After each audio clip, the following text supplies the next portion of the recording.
আমাদের রাষ্ট্রের ভিতর ঢুকে এসে আমাদেরকে হত্যা করে গেছে। সবসময় নিহত হলে কেন বাংলাদেশের লোকই নিহত হবে? ভারত রাষ্ট্রের নামে আন্তর্জাতিক আদালতে বাংলাদেশ রাষ্ট্রের মামলা করা প্রয়োজন। হত্যার জন্য তারা যে বিষয়টা দাঁড় করায় সেটা হচ্ছে চোরাচালান করতে গিয়ে আমাদের দেশের লোকেরা ওই দেশে ঢুকে, ওই দেশের লোকেরা আমাদের দেশে যায়। কিন্তু আমার মনে হয় যে সবসময় নিহত হলে কেন বাংলাদেশের লোকই নিহত হবে? ফেলানোর কথা বলি কিংবা স্বর্ণাদেশের কথা বলি, তারা তো আসলে কোনোভাবেই সন্ত্রাসী না, তারা তো দেশের উপরে কোনোভাবে হত্যা করার জন্য কোনো অস্ত্র নিয়ে যায় নাই।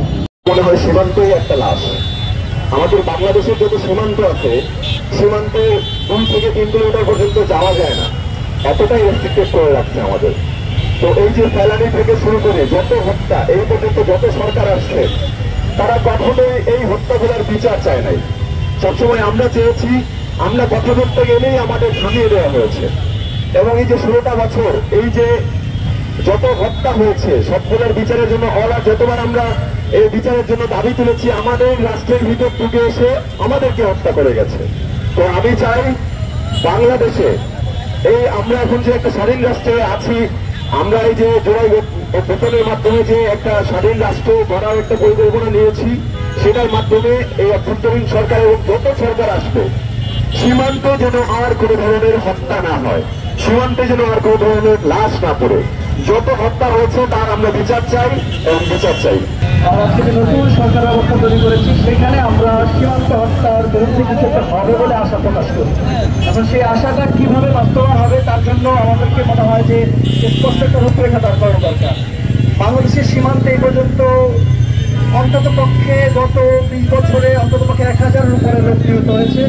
এখন সংখ্যার পরিসংখ্যান নিয়ে আমাদের মূল আলাপ না, আমাদের আলাপটা হচ্ছে একটা হত্যাও যদি হয়ে থাকে সেটা কেন হবে? রেপ করে, দেশরা গুম করে, বিভিন্ন ভাবে হতে পারে।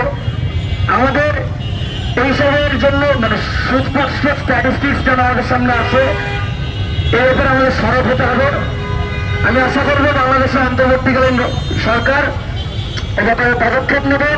বাংলাদেশের গণমাধ্যমগুলোর এই ব্যাপারে আরো বেশি সোচ্চার হবে এইসব খবর প্রকাশে, এবং ভারত রাষ্ট্রের নামে আন্তর্জাতিক আদালতে বাংলাদেশ রাষ্ট্রের মামলা করা প্রয়োজন। তাদের অজুহাতটা কি? 65 দিনের অবরোধ, মাইলিশ রক্ষা করতে হবে। খুবই চমৎকার কথা, কিন্তু ওই দিক থেকে যে ভারতীয় জেলেরা এসে আমাদের এই অবরোধের নামে আমাদের ইলিশ ধরে নিয়ে যায়, সেই কথাটা আমরা কেউই কখনোই জানতে পারতাম না। তো আমাদের মনে হয় যে স্থল থেকে সমুদ্র সব দিকেই আমাদের নজর দেওয়া উচিত, কারণ সবকিছুই আমাদের সম্পত্তি।